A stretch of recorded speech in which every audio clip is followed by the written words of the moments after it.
대종고 스님 말씀 보겠습니다.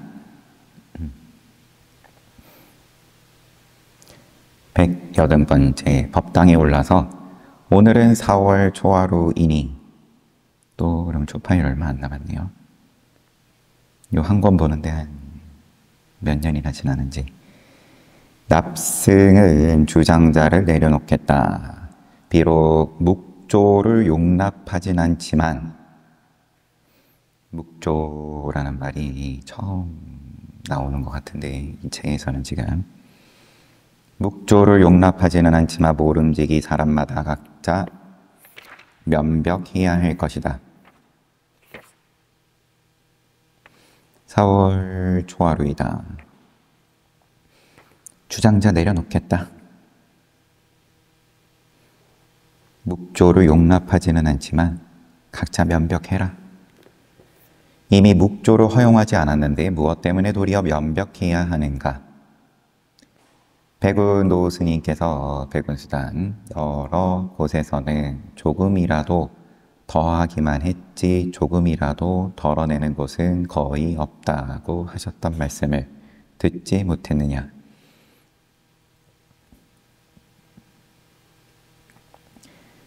여러 곳에서는 조금이라도 더하기만 했지 조금이라도 덜어내는 곳은 거의 없다.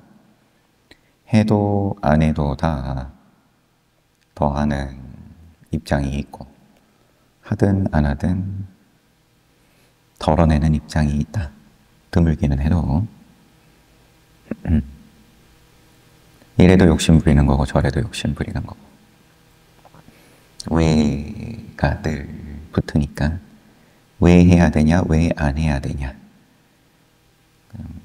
하고 안 하고 이게 중요한데 우리 사는 데에는 왜가 붙으면 거기서 거기다. 뭐가 이익이냐, 무슨 의미가 있냐 이거를 따지니까 안 따진다고 또 능사도 아니고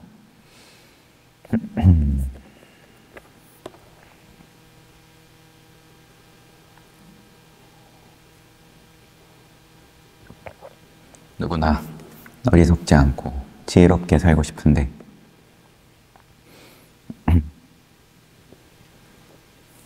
점을 어디다 찍든 간에 부자 되고 싶다.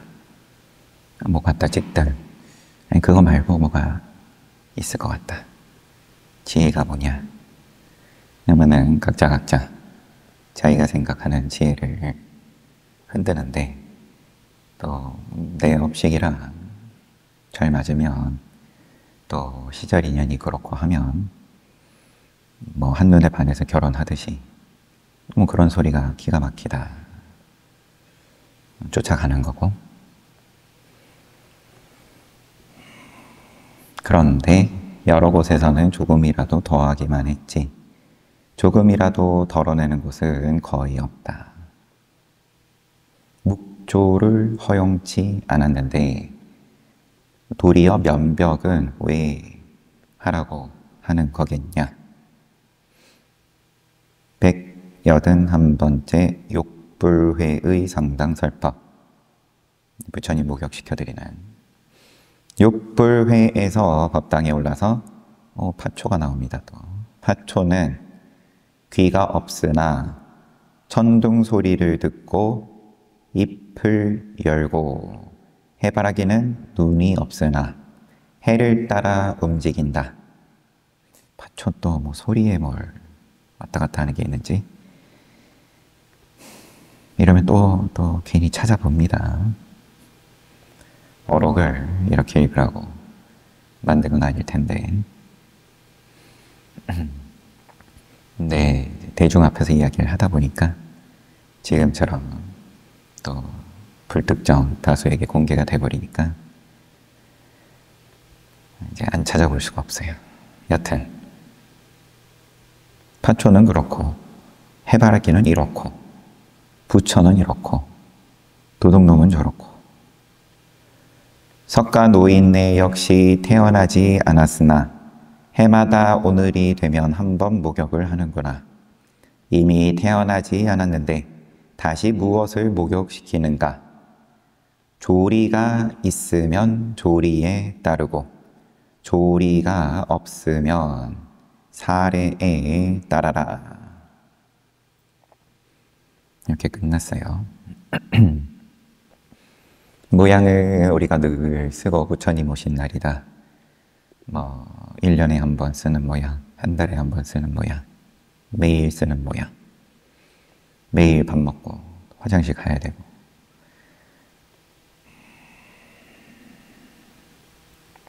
그런데 이제 부처를 깨달음을 이야기를 하면서 생사에서 벗어났다. 괴로움에서 벗어났다. 괴로움에서 벗어났는데 다시 무슨 괴로운 모양을 쓰는가? 조리가 있으면, 조리가 뭔지 명확하지가 않습니다. 조리가 있으면 조리에 따르고, 정해진 이치가 있으면 거기에 따르고, 조리가 없으면 사례에 따라라. 그게 모양 쓰고 사는 몸이 있으면 모양이 전부다. 공동체에 맞게끔 사람들이 서로서로 편안할 수 있게끔 질서가 정해졌으면 또 따르는 거고, 질서가 아직 생기기 전의 일이고 명확하지가 않으면 그때그때 사례에 따르는 거고, 이런 말로 하신 거는 아니지 싶지만 무슨 말로 하셨든 간에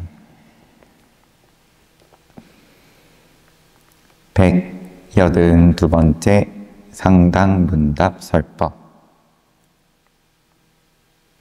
그러고 보니까 앞에 파초는 귀가 없으나 천둥 소리를 듣고 잎을 열고 해바라기는 눈이 없는데 해를 따라 움직인다.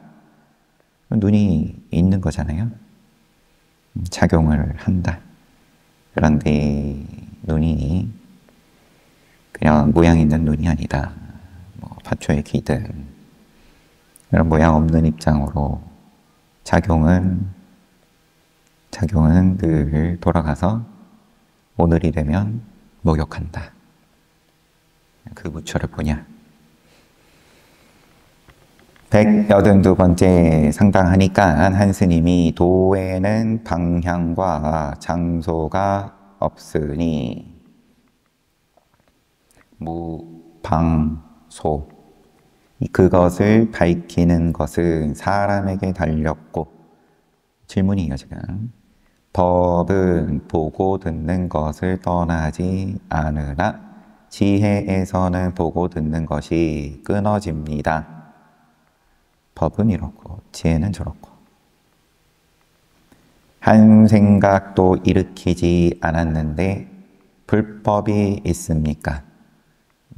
본인이 이야기는 다 해놓고 법이 이렇고 저렇고. 한 생각도 일으키지 않았는데 불법이 있습니까? 그 모양으로라도 한 생각을 일으키지 않았다. 자신 있냐? 심장이 계속 뛰는데. 대스님이 불법이 없다. 무엇 때문에 불법이 없습니까? 그대가 그 한 생각 속에 머물러 있기 때문이다. 스님께서 어디에서 하긴에 저의 한 생각을 보십니까? 왜 일으켰네 지금.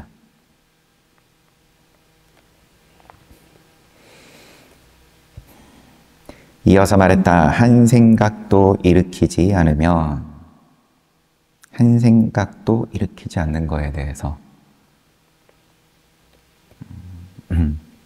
수천 년 동안 너도 나도 다 거기에 꽂혀가지고 한 생각도 일으키지 않으면, 왜냐하면 그러면은 생사에서 벗어나고 괴로움에서 벗어나고 늙고 병들고 죽고를 극복하고 등등 부처된다.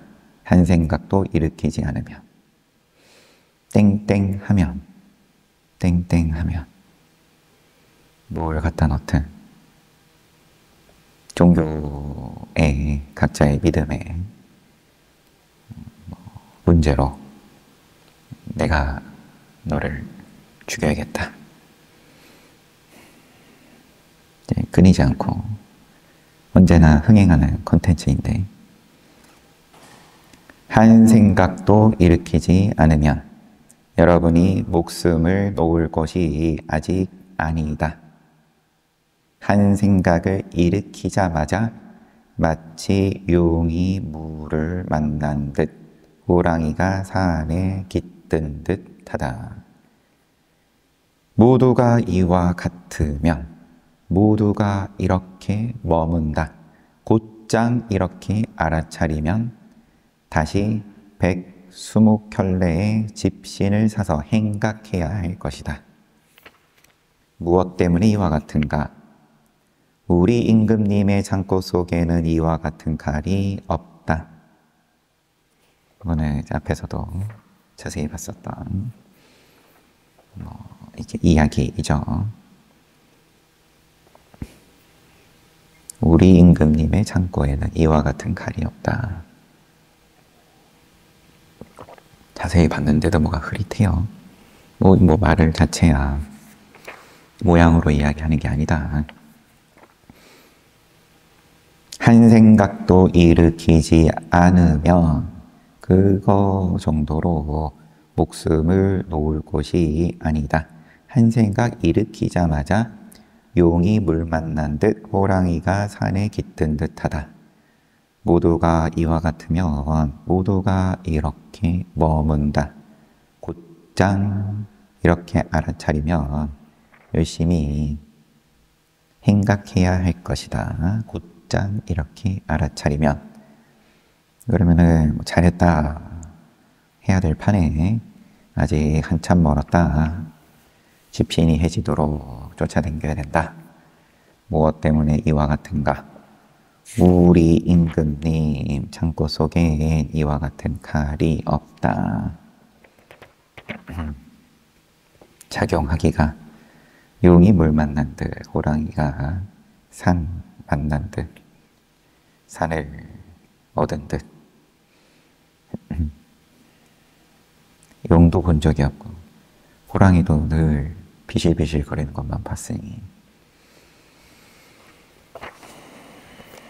하지만 한 번도 본 적이 없어도 와 닿는다. 반짝이 있더라도 반짝일지언정. 183번째 상당문답 설법.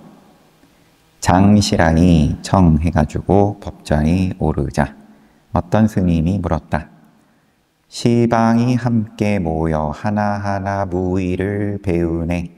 여기는 선불장이니 부처 뽑는 과거장이니 수능시험장이니 마음을 비워 급제해 돌아가리라. 이거는 누구의 개송이죠? 방거사의 개송이라고 소개가 어디에 되어 있다. 시방이 함께 모여 동서남북 그 다음에 사이사이랑 위아래 온 천지가 다 모여가지고 무의를 배운다. 여기는 선불장이니 마음을 비워서 급제해 돌아가리라. 이러한 때는 어떻습니까? 이렇게 물었어요.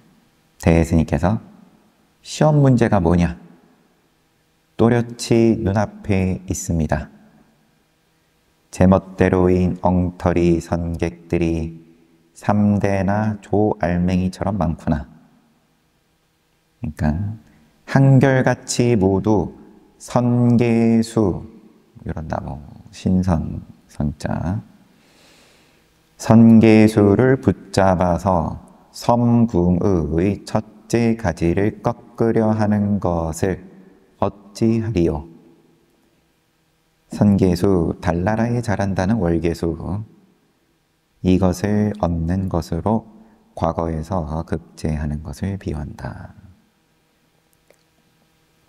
여튼 그래서 한결같이 모두 선계수를 잡아서 섬궁, 이거는 또 달나라에 있는 궁, 달나라 궁, 달나라 과거의 시험장을 비유한다.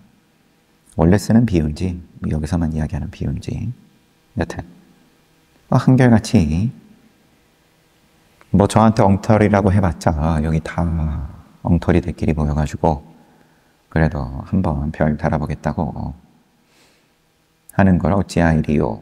이 친구가 오늘 백지를 제출하는구나. 백지. 비록 그렇지만 금년 여름에는 반드시 참선선자 선을 하여 장원하겠습니다. 그리고는 바로 절했다.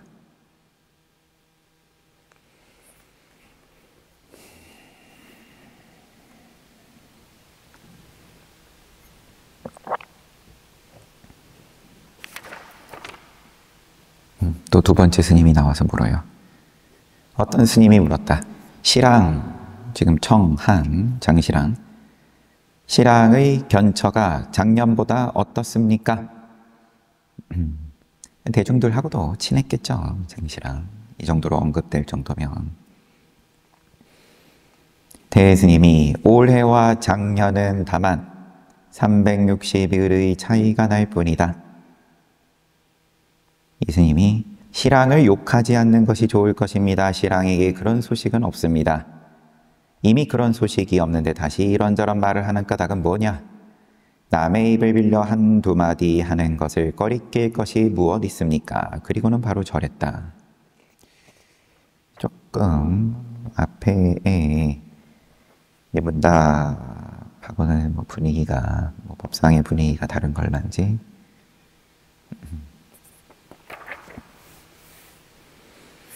여튼 처음 물은 스님은 이제 선불장 이야기를 하니까 시험 문제가 뭐냐 그러면 또렷하게 눈앞에 있습니다. 엉터리네. 한결같이 다들 선계수를 붙잡아서 그러면 달나라궁의 첫째 가지를 꺾으려 하는 것을 글쎄 말이 되려 그러면 달나라궁에 있는 선계수를 붙잡아서 첫째 가지를 꺾으려 하는 것을 어찌하리요 정도로 보고 백지다. 아무것도 모르네. 그렇긴 하지만 금년 여름에는 반드시 장원하겠습니다. 그러고는 바로 절했다. 두 번째 스님은 실랑의 견처가 작년보다 어떻습니까?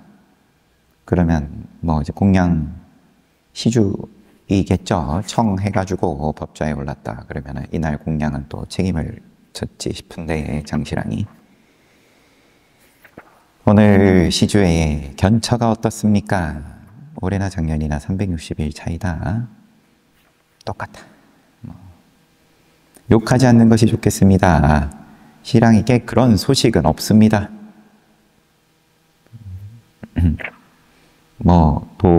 통했다. 그런 소식은 없습니다. 그런 소식이 없는데 이런 말은 왜 하냐? 남의 입을 빌려서 한두 마디 하는 걸 꺼리낄 건 뭐 있겠습니까? 그리고는 절했다. 대스님께서 남의 입을 빌려 말하는 것은 자기의 일과 관계가 없다. 자기 입을 빌려서 말을 해본들 관계가 있냐 그러면 자기 가슴에서 흘러나오는 것인데 구경꾼은 눈이 있어도 장님 같고 입이 있어도 벙어리 같다. 즉시 이렇게 알아차려야 선을 해서 장원하는 것이 어렵지 않다. 비록 그렇긴 하지만 이제 비로소 나의 문에 들어선 것이고 나의 방에는 아직 들어오지 못했다. 만약 나의 방에 들어올 수 있다면 선에서 장원한 것을 비로소 써먹을 수 있을 것이다.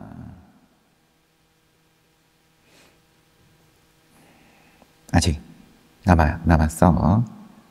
즉시 이렇게 알아차렸어도 아직 남아있다. 어떻게 그러면은 장원할래? 장원은 했다 하더라도 어떻게 써먹을래? 선에서 장원한 것을 써먹을 수 있게 되면 유학에서 장원한 것은 쓸모가 없을 것이다. 여러분에게 묻겠다. 앞의 것은 무엇 때문에 쓸모가 있고 뒤의 것은 무엇 때문에 쓸모가 없는가? 하나는 쓸모 있고 하나는 쓸모 없고. 다시 좌우를 돌아보고 나의 귀결점을 알겠는가? 만약 나의 귀결점을 안다면 선에서의 장원이 곧 유학에서의 장원이고 유학에서의 장원이 곧 선에서의 장원이다. 이제 선과 유학을 언급했으니 말해보아라. 당면한 한마디를 어떻게 하겠는가? 죽은 장선교를 알고자 하는가?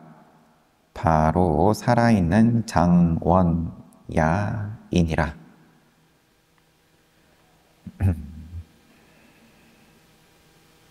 근데 이거는 뭐 더 그게 없습니다. 주석이. 잠시만요.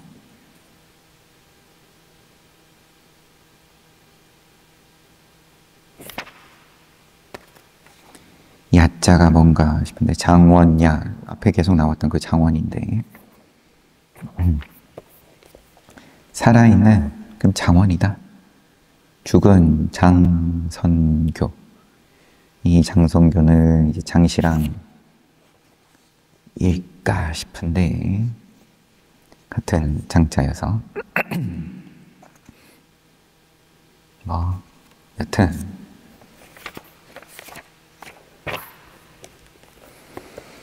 두 스님이 나와서 문답을 하고 그러면은 뭐 중국이야 스스로 자부하니까 과거 제도에 대해서 지금도 자부할 만큼 우리는 공평하다. 또 우리나라도 또 그 문화에 큰 영향을 받은 걸 테고 부처를 뽑는데 누구나 공평하다. 누구나 불성이 있다. 자격은 다 갖췄는데 과거장에 들어올 수 있는 자격은 누구나 있지만 근데 그럼 누가 뽑힐 거냐? 장원할 거냐?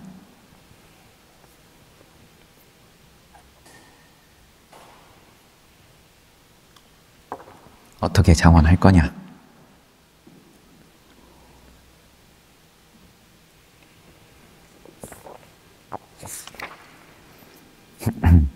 장씨랑 대스님 모시면서 가르침을 이렇게 꾸준히 받았는데 1년 지나가지고 견처가 어떻습니까?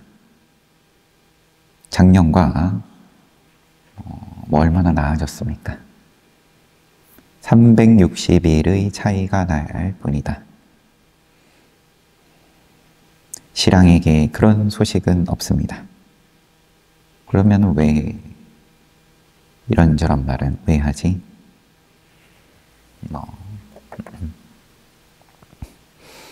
남의 입을 빌려서 말하는 것은 자기의 일과 관계가 없다.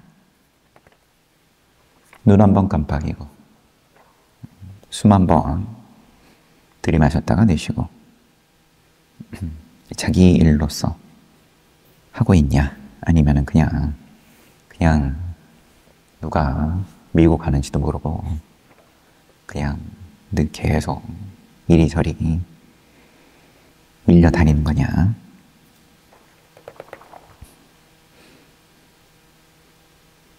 밀면 밀린다고 하지만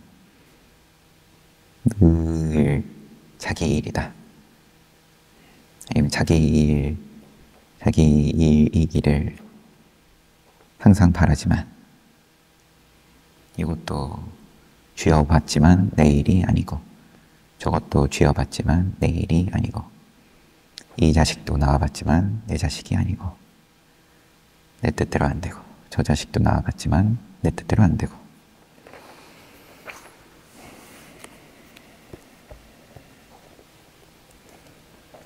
멍멍이를 많이 키우려나요? 그래서 요새 멍멍이는 조금 내 일 같아가지고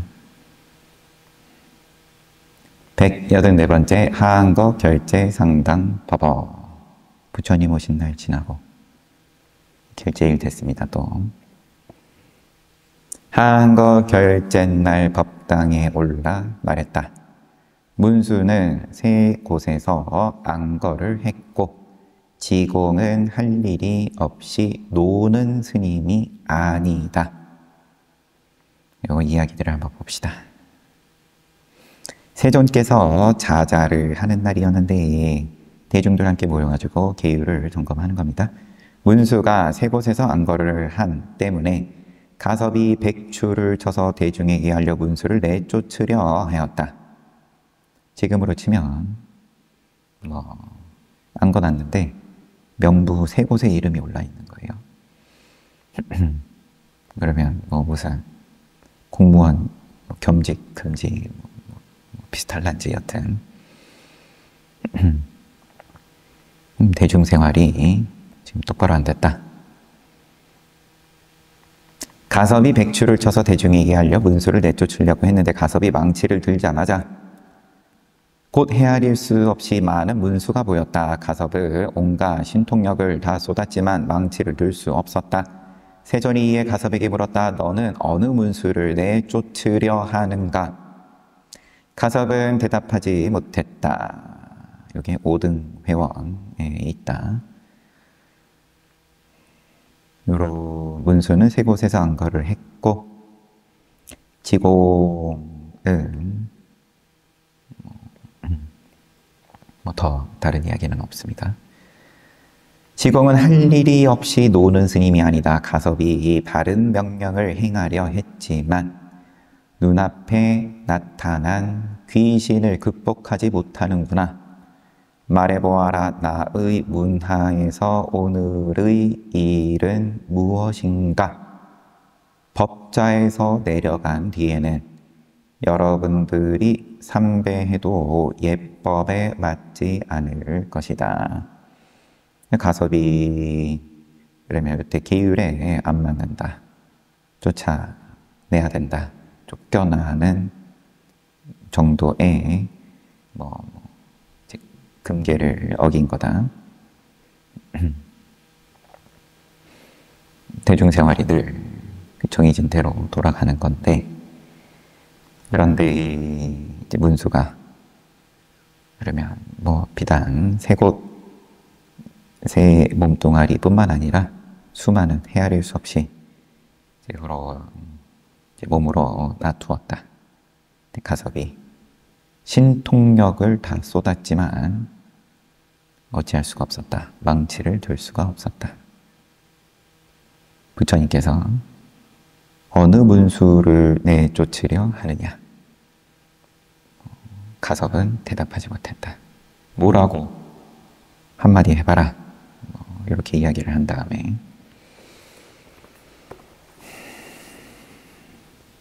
여기에 대해서 대예스님께서 가섭은 바른 명령을 행하려 했지만 눈앞에 나타난 귀신을 극복하지 못했다. 말해보아라. 나의 문하에서 오늘의 일은 무엇인가? 결제날.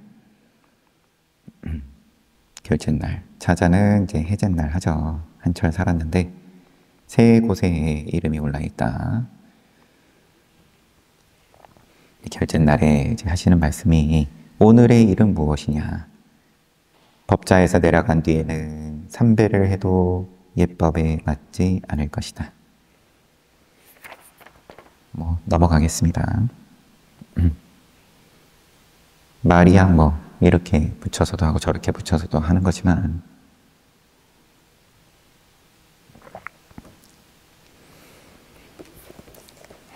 그렇게 치면 그냥 책 덮어야 되는데 185번째 상당거화설법. 법당에 올라가지고 어떤 스님이 운문에게 물었다. 인용하시는 거예요. 어떤 것이 법신을 뚫고 벗어나는 한마디입니까? 운문이 말했다. 북두 속에 몸을 숨겨라. 북두면은 저 하늘의 별 말하는 거겠죠. 대예스님께서 운문 노인애가 이렇게 말한 것은 법신의 구절만을 답한 것이고 법신을 뚫고 벗어나는 구절은 답하지 못했다. 오늘 혹시 누가 나에게 묻기를 어떤 것이 법신을 뚫고 벗어나는 구절인가 한다면 곧 그에게 말하리라. 초명의 눈 속에서 야시장을 열고 호랑이의 혀 위에서 그네를 탄다. 초명이 모기 속눈썹에 집을 짓고 산다는 작은 벌레라고 되어 있어요. 모기 속눈썹에 사는 벌레가 눈 속에서 시장을 열고 호랑이의 혀 위에서 그네를 탄다. 나는 이렇게 법신을 뚫고 벗어나는 걸 이야기하겠다.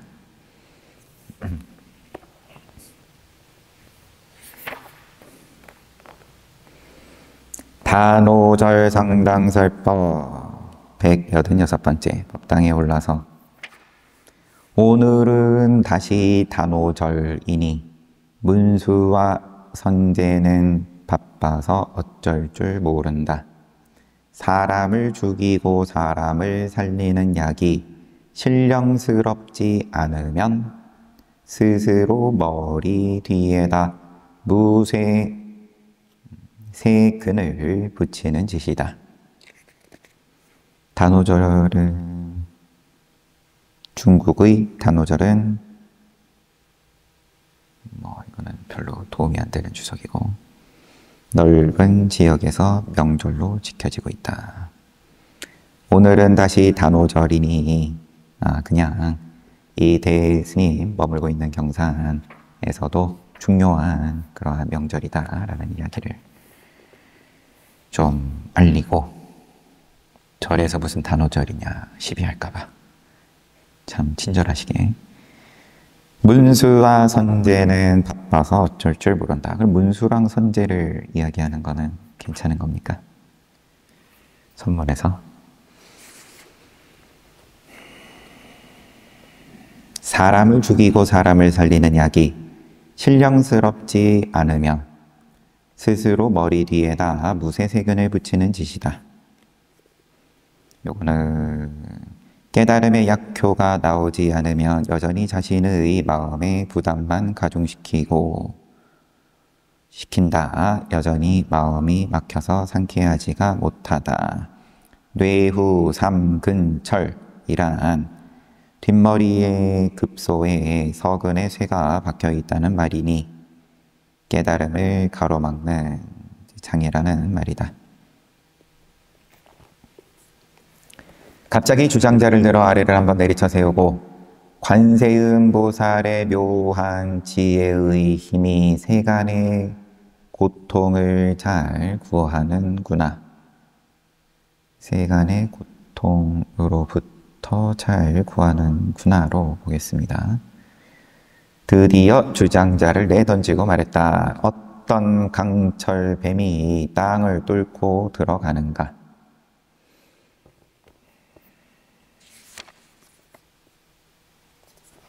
그냥 이렇게 단오절은 끝났습니다.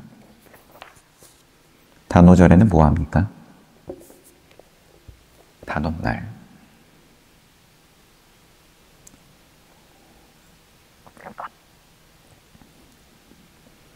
뭔가 바쁘긴 바쁜 모양인데 대중들이 부산하니 뭐 울력하는지 행사하는지 분수와 선제는 바빠서 어쩔 줄 모른다. 사람 죽이고 살리는 약이 신령스럽냐? 신령스러우면서 부산하냐 너네 지금? 그렇지 않으면 머리 뒤통수에다가 서근에 무쇠가 박혀 있는 거다.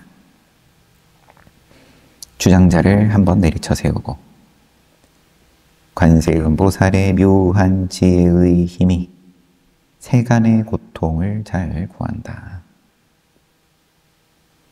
주장자를 던지고 어떤 강철 뱀이 땅을 뚫고 들어가는가? 상단거와 설법 187번째 법당에 올라 인용하시기를 마조가 지장을 시켜 당산의 국일조사에게 편지를 갖다 주게 했다. 편지 심부름 시켰어요. 그러면 국일조사를 거량하는 거이기도 하고 지장을 거량하는 거이기도 하고 뭐 늘 얘 한번 점수 매겨봐야지 뭐 이런 건 아니실 테고 그냥 늘 매사가 자기 점수인데 자기 냄새인데 국일조사가 편지를 여니까 하나의 원상이 보였다. 동그라미가. 국일조사는 그 붓을 꺼내가지고 가운데다가 점을 하나 찍었다. 남양해충국사가 이 이야기를 듣고 도흠 스님이 오히려 마조 스님에게 속았다. 주석을 좀 보겠습니다. 국일조사가 경산 도흠. 국일은 황제가 내린 사호. 국일조사가 경산 도흠 스님이 마조한테 속았다. 남양해충국사에. 남양해충국사는 대스님께서 조금 인정을 하는 장면이 우리 서장 볼 때 나왔었죠. 어떤 사대부가 남양해충국사를 왜 그 리스트에 넣어주십니까? 무슨 책을 정리를 하는 가운데에 과거 선사들의 또 어떤 백과사전 같은 거였겠죠, 아마도. 거기에 왜 그러면 이 해충국사를 넣었습니까? 제가 보니까 좀 시시하던데 그랬다가 장문의 편지로 박살이 났죠. 대스님께서 마조 스님은 한겨울에 매서운 추위이고 이 국일 스님, 경산 도흠 스님은 초여름에 차차로 더워지는 날씨와 같다. 비록 춥고 더움이 같지는 않으나 피차가 시절을 잃지 않고 있다. 각자가 참 자기 계절대로 잘 사신다. 충국사는 무엇 때문에 도리어 도흠 스님이 오히려 마조 스님에게 속았다라고 했을까? 왜 그랬겠냐? 잘 알겠는가? 바람이 없는데 연꽃잎이 흔들리면 분명히 물고기가 헤엄치고 있는 것이다. 법자에서 내려왔다.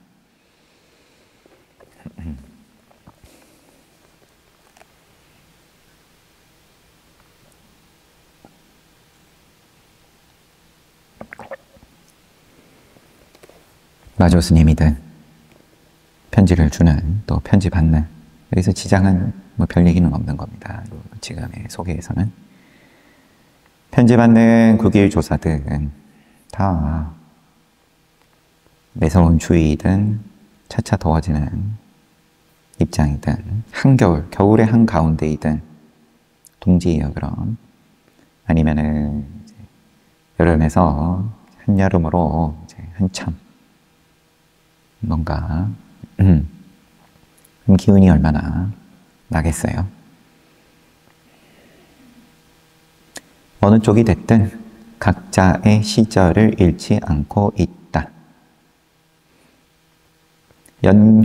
연꽃잎이 흔들리면 연꽃잎이 흔들리는 계절이다. 인연이다. 바람이 있니 없니 그게 그럼 뭐 중요한 거는 우리 사는 세상이 그런 거지만 연꽃잎이 흔들리고 물고기가 헤엄치고 있는 것이다. 물고기가 헤엄쳤으니까 그게 원인이어서 연꽃잎이 흔들렸다. 이런 건 아니겠죠. 연꽃잎이 흔들리는 거 보면 되고 물고기가 헤엄치면 헤엄치는 거 보면 되고 동그라미 나오면 동그라미 보면 되고 점 찍으면 점 찍으면 거 보면 되고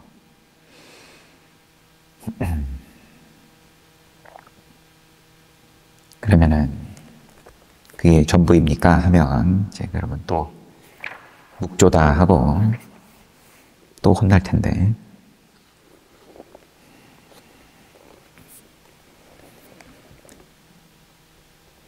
한 개만 더 보면 188번째. 법당에 올라 인용하시기를 국사가 말했다. 점을 말하면 항상 상자 상에 돌아가 도에 합하고 점수 점차할 때 점 돈을 말하면 몰록 돈을 말하면 흔적을 남기지 않는다. 운문이 말했다. 여기에 대해서 이 국사근대의 출처를 보겠습니다. 서주 법화원 전거 거사 생경합니다. 상당하셔가지고 점을 말하면 상으로 돌아가 도에 합하고 돈을 말하면 흔적을 남기지 않는다. 비록 돈이 상으로 돌아간다고 말하지만 역시 억지로 그렇게 하는 것이다. 네, 요 구절에 대해서 운문 스님이 망치를 들고 불자를 세우고 손가락을 퉁기는 시절이지만 점검해 보면 역시 아직 흔적이 없지는 않다. 망치 들고 선이 그러면 뭔가 선의 르네상스다.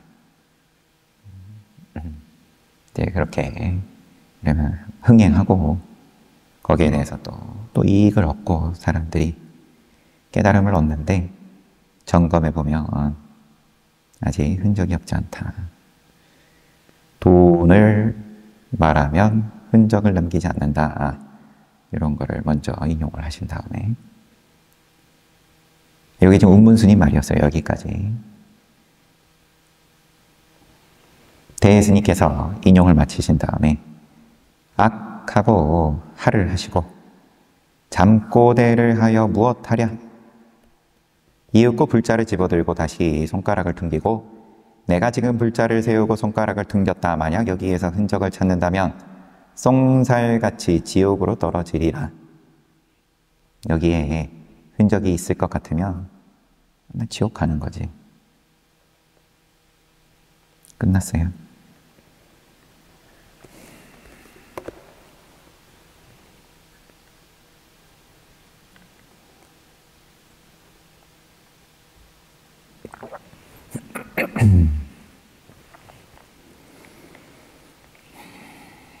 책은 여기까지 보고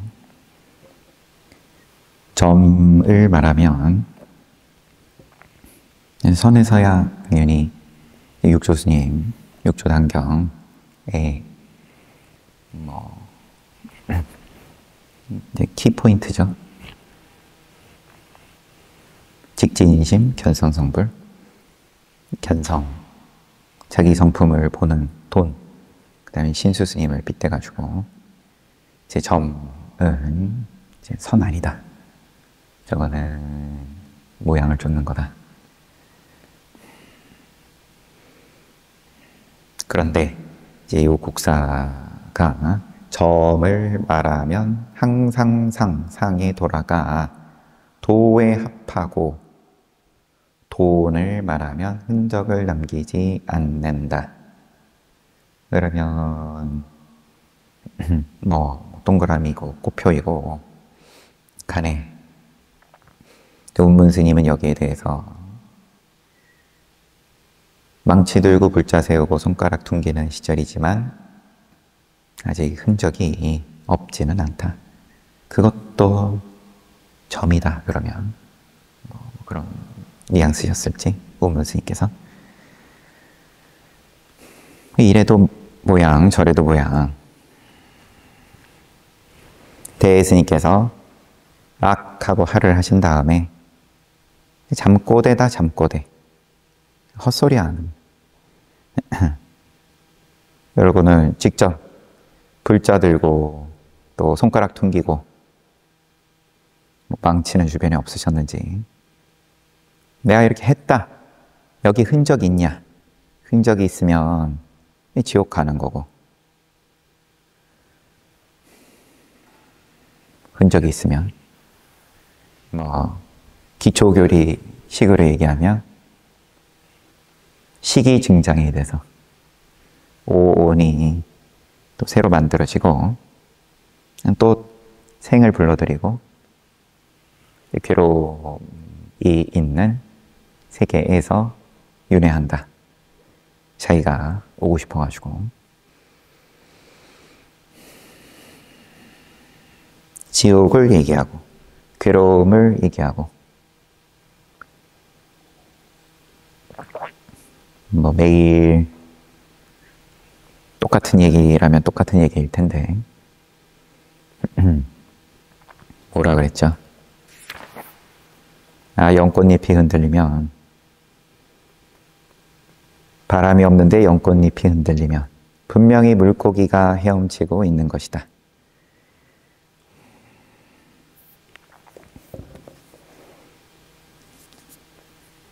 그렇답니다.